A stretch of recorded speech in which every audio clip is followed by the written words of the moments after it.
ఓం నమో వెంకటేశాయ. TTD board Vaikuntha Ekadashi దర్శనాలు December 30 నుంచి జనవరి 8 వరకు 10 రోజుల పాటు నిర్వహించాలని నిర్ణయం తీసుకోవడం జరిగింది.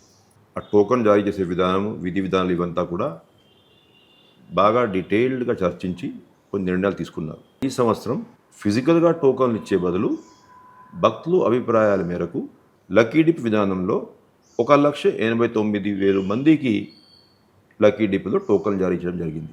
మిగతా 7 రోజుల్లో ఎటువంటి టోకన్లు కంపల్షన్ లేకుండా సర్వదర్శనం విధానంలో దర్శనం ఫెసిలిటీ కల్పించాలనేది నిర్ణయం.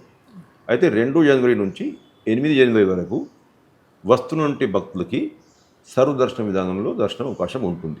అయితే ఫస్ట్ 3 రోజు కంపల్సరీగా టోకన్ అవసరం ఉంటుంది దర్శనానికి.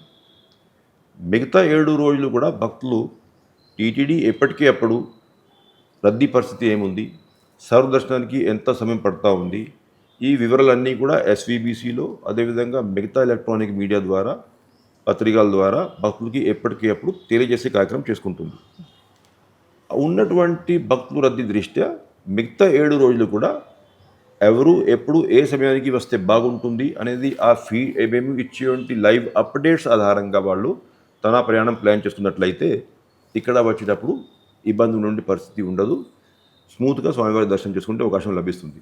ఎప్పుడు లేని విధంగా మనం 7,70,000 మందికి ఈ వైకుంఠ ద్వార దర్శనం చేసే ప్రయత్నం చేస్తున్నాం కాబట్టి భక్తులు అందరూ కూడా టీటీడీ ఇచ్చేటువంటి సలహాలు సూచనలు తప్పనిసరిగా పాటిస్తూ సహకరించాల్సిందిగా విజ్ఞప్తి చేస్తున్నారు.